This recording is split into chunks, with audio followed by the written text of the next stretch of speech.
అనగానే మనకు కేవలం రంగులు చల్లుకునే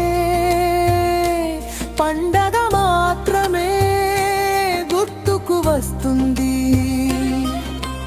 కానీ ఇది కేవలం రంగుల పండుగ మాత్రమే కాదు. మహాభారత కాలం నుండి వాడుకల ఉన్న ఈ పండుగ వెనుక ఎన్నో అద్భుతమైన పురాణ గాథలు ఉన్నాయి.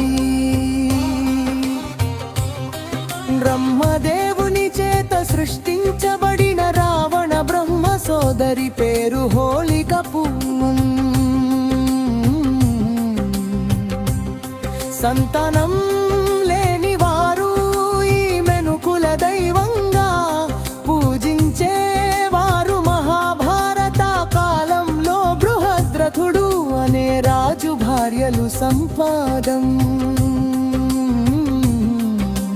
కోసం హోళికను పూజించగా వారికి ఒక పండు లభిస్తుంది.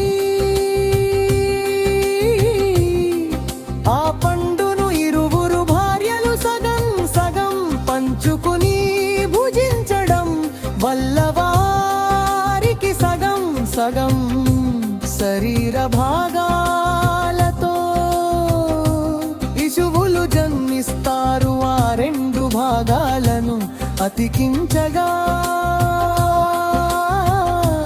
జన్మించిన వారే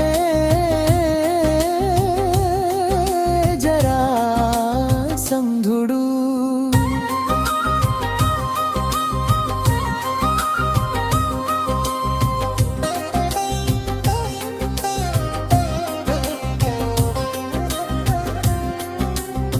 హోళి అంటే అగ్ని పునీతని అర్థం. రాక్షసరాజైన హిరణ్యకశిపుడు తన కుమారుడైన ప్రహ్లాదుని హరిభక్తిని మాన్పించాలని ఎన్నో ప్రయత్నాలు చేస్తాడు.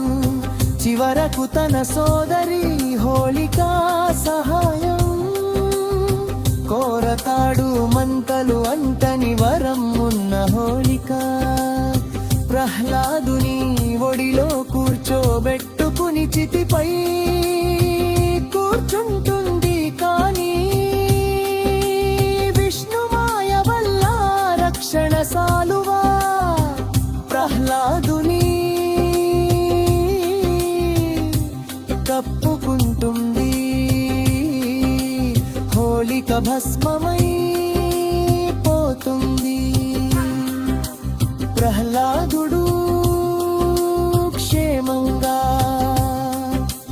బయటపడతాడు. చెడుపై మంచి సాధించిన ఈ విజయానికి గుర్తుగానే మనం హోళికా దహనం జరుపుకుంటాం.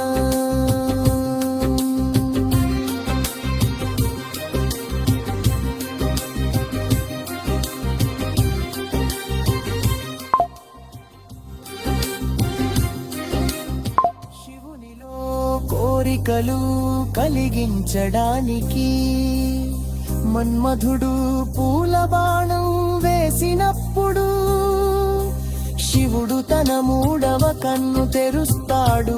ఆ కంటి నుండి వెలువడిన 7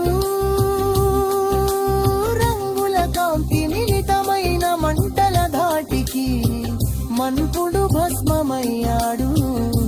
ఆ 7 రంగుల మంటలను గుర్తు చేసుకుంటూనే మనం రంగుల పండుగను జరుపుకుంటాం.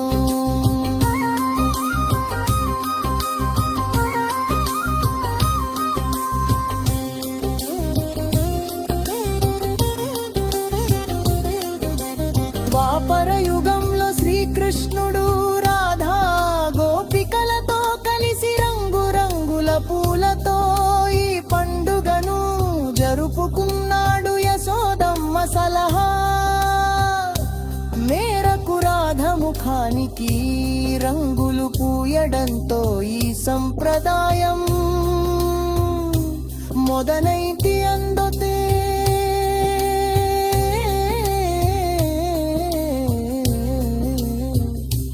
బెంగాల్తో సహా పలు ప్రాంతాల్లో దీనిని డోలోత్సవం అని కూడా